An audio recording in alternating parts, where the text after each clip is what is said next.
Hello students चलो ए VST political science रो गोटे 30 mark खंडे प्रैक्टिस करवा जोटा तुम एग्जाम पाई बहुत इंपोर्टेंट क्वेश्चंस कवर करची political science CHSC +2 students ready start. अच्छा पिला माने जो माने चैनल टी को नुआ रे आसो चैनल टी सब्सक्राइब करनियो history political science economics English sociology सब सब्जेक्ट तुमको मिल जिवो क्वेश्चन रेडी स्टार्ट। एक गणतंत्र शब्दटी प्रथमे किए व्यवहार करथिले? एक प्लाटो, दुई अरिस्टोटल, तीन हेगेल, चार हेरोडोटस। आंसर चार हेरोडोटस। नेक्स्ट चलो पिला मन देखिबा। हेरोडोटस तो से ग्रीक रो नै कि पिला माने ग्रीक रे जतले प्रत्यक्ष गणतंत्र आरंभ होला से समय रे ए पदटी से फर्स्ट इतिहास लिखला बेले काढथिले। ओके नेक्स्ट चलो 2 नंबर बी। निम्नलिखित मध्यरु केउठी आईन रो शासन सह संपृक्त नुहे? देखो पिला माने नुहे बोलवाटा का बड़ इम्पोर्टेंट जागतर देखा। एक समानता, दुई न्याय, तीन स्वाधीनता, चार बल प्रयोग बोली कहला तो आंसर हो पिला माने बल प्रयोग 4 नंबर। नेक्स्ट जीवा सी नंबर। निम्नोक्त मध्य केउटी प्रत्यक्ष गणतंत्र एक उपादान केबे केबे साधन बोली कहब नुहे? एटा गोटे इंपोर्टेंट क्वेश्चन पिला माने एक गण उद्योग, दुई गण भोट, तीन प्रत्याहार, तीन जाक तो साधन पिला माने लास्ट ना 4 नंबर संशोधन। ओके चलो नेक्स्ट जीवा डी नंबर। भारत संविधान क्यों धारा रे सार्वजनीन साबालक भोट प्रथा व्यवस्था रही पिला माने एटा भी गोटे इंपोर्टेंट। धारा 1 ना धारा 300 ना धारा 326 ना धारा 352 बोली पचार। तो एटा तो धारा 1 तो पिला माने संघीय राष्ट्र नहीं कि धारा 352 तो तुम ये कौन से जरूरीकालीन परिस्थिति। धारा 300 तो आ गोटे विषय सहित जड़ित तो धारा 326 हम पिला सी 3 नंबर टा ठीक अच्छे। चलो ए जा नेक्स्ट नंबर।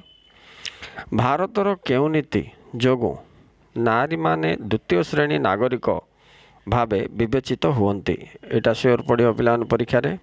एक पुरुष प्राधान्य नीति, दुई सामाजिक परंपरा, तीन सांस्कृतिक रीतिनीति ना 4 देला ए समस्त। तो पिला माने ए समस्त देथिले प्राय सब बळे ए समस्त हुए तेणु आंसर हम सेटा केते 4 नंबर। नेक्स्ट जीवा एफ। केउ मसिया रे बलवंतराय मेहटा कमिटी गठित होइथिला? 1955, 56, 57, 58। तो ट्राई करो पिला माने 1957 बलवंतराय मेहटा कमिटी होइथिला। आपरे तुमको पंचायत राज व्यवस्था आंक सुपारिश रे हेतिला। प्रथमे राजस्थान रे प्रणयन हला 1959 रे, तापर ओडिसा रे 1961 रे हला तुम जानथियो। नेक्स्ट चलो जी नंबर। जरूरी आवश्यकता दृष्टि सरपंच किंबा जिलापाल केते दिन पूर्वरु ग्राम सभा अधिवेशन आह्वान करि परिबे? 1 5, 2 10, 3 15, 4 20। तो आंसर हो पिला माने 15 दिन है। नेक्स्ट चलो हेच। ग्राम पंचायत आईन केउ धारा अनुसार सरपंच को किछि क्षमता प्रदान करा जाइछि? धारा 12 ना 15 ना 17 ना 19? धारा 19 हो पिला माने 4 नंबर आंसर। नेक्स्ट चलो आई नंबर जीवा। निम्नलिखित मध्यरु केउटी सांप्रदायिकतावाद सह संपर्क नाही? किछि संपर्क नाही। अच्छा 1 विकृत मानसिकता, 2 त्रुटिकरण राजनीति, 3 धर्मांधता, 4 भाषागत विवाद। एटा हम पिला माने 4 नंबर भाषागत विवाद। नेक्स्ट जीवा जे नंबर। आंचलिकतावाद रो चरम रूप कौन अटे? विच्छिन्नतावाद ना 2 भाषावाद ना 3 जातिवाद ना 4 अधिक स्वाधीनता? तो यहाँ हम पिला माने तुमर विच्छिन्नवाद ही हम राइट कौनटा से 1 नंबर। नेक्स्ट चलो जीवा। निम्नोक्त मध्यरु केउटी बा केउ सिद्धांतटी भारतर निजस्व उद्भावन नुहे? 1 साम्राज्यवाद, 2 वर्णवाद, 3 उदारीकरण और 4 पंचशील। तो आंसर हो पिला माने पंचशील।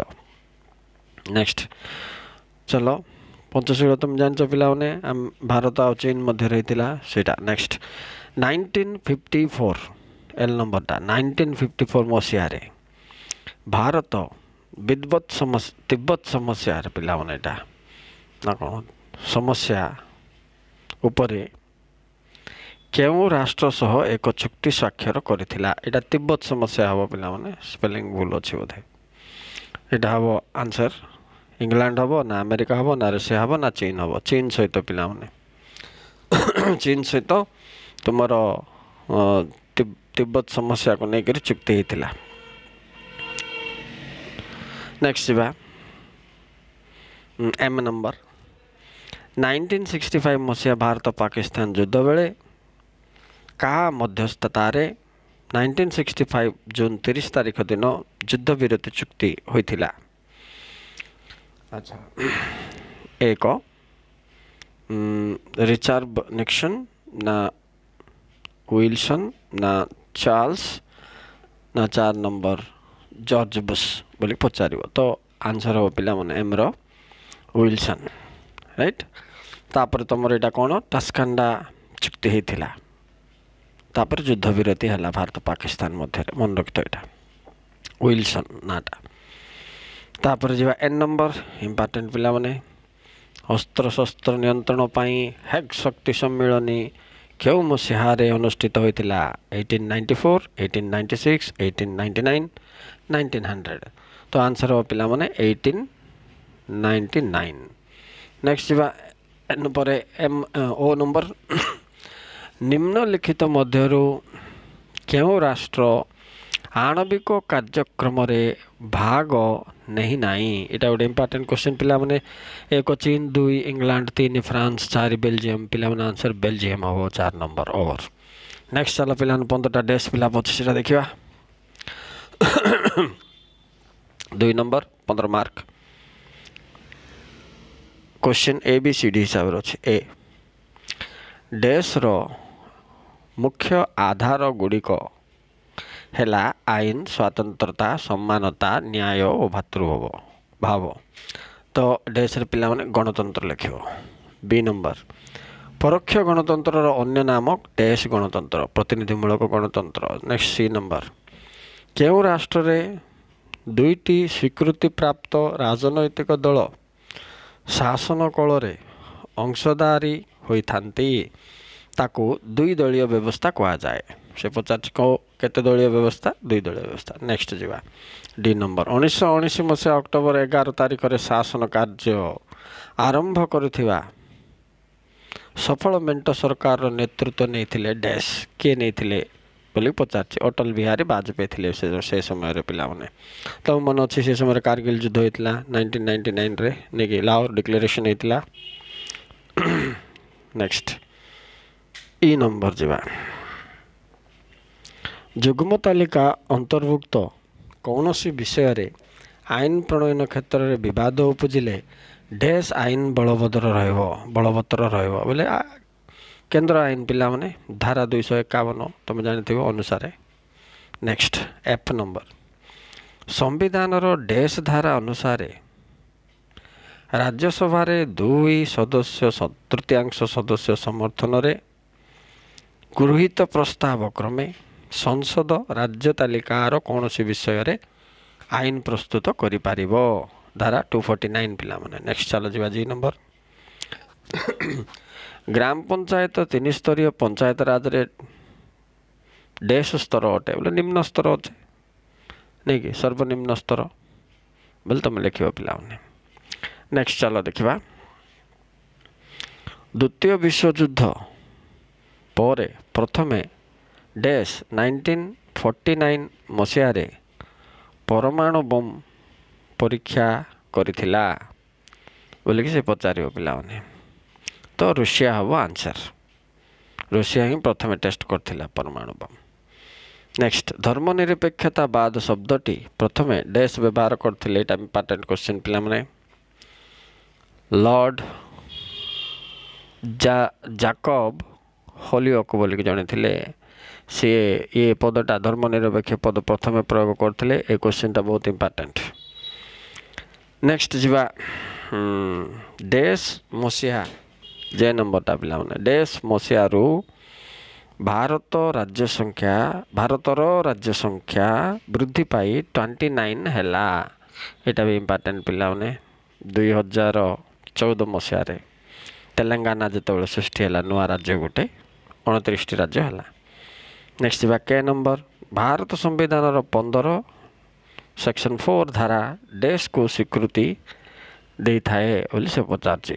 ତ ଜାତି ପ୍ରଥା ବୋଲି ତୁମେ କହିବ ପିଲାମାନେ କୁ ସ୍ୱୀକୃତି ଦେଇଛି। ନେକ୍ସଟ ଯିବା ଏଲ୍ ନମ୍ବର ଭାରତ ପାକିସ୍ତାନ ବାଂଲାଦେଶକୁ ନେଇ ଡେସ୍ ଠାରେ 1991 ମସିହା ଜାନୁଆରୀ 15 ତାରିଖରେ ବାଣିଜ୍ୟ ଶିଖର ସମ୍ମିଳନୀ ଅନୁଷ୍ଠିତ ହୋଇଥିଲା ଢାକା ଠାରେ ପିଲାମାନେ। ବାଂଲାଦେଶର ରାଜଧାନୀ ଢାକା ଠାରେ ଏ ସମ୍ମିଳନୀ ହେଇଥିଲା ବାଣିଜ୍ୟ ଶିଖର ସମ୍ମିଳନୀ। ଠିକ୍ ଅଛି। ତାପରେ ଯିବା ଡେସ୍ ମସିହାରେ ଡକ୍ଟର ସନ୍ ୟାତ୍ ସେନ୍ଙ୍କ ନେତୃତ୍ୱରେ ଚୀନରେ ବିପ୍ଳବ ହୋଇଥିଲା। ଏଇଟା 1911 ମସିହାର କଥା ପିଲାମାନେ।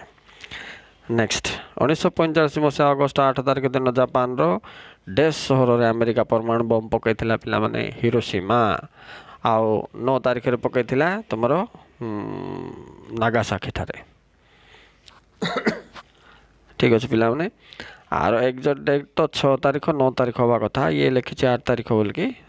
ପ୍ରଥମେ ହିରୋସୀମାରେ ପକାଇଲା 9 ତାରିଖରେ ନାଗାସାକିରେ ପକାଇଥିଲା ପିଲାମାନେ। ଚାଲ ଏବେ ଯିବା ଲାଷ୍ଟ ନମ୍ବର ସୌରଶକ୍ତି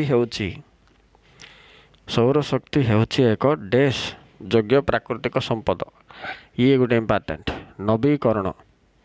ନବୀକରଣ ଯୋଗ୍ୟ ତମ ମନେ ରଖିବ। ପ୍ରାକୃତିକ ସମ୍ପଦ ଦୁଇ ପ୍ରକାର ଅଛି ନବୀକରଣ ଆଉ ଅନବୀକରଣ। ସେଇଟା ଟିକେ ପଢ଼ିବ ପିଲାମାନେ ଟିକେ ଇମ୍ପୋର୍ଟାଣ୍ଟ ଏରିଆ ଏକା ସେଇଟା ହେଲା। ଏ ଥିଲା 15ଟା ଡେସ୍ ପିଲା 15 30ଟା କଲେ ଆମେ। ଠିକ୍ ଅଛି। ନେକ୍ସଟ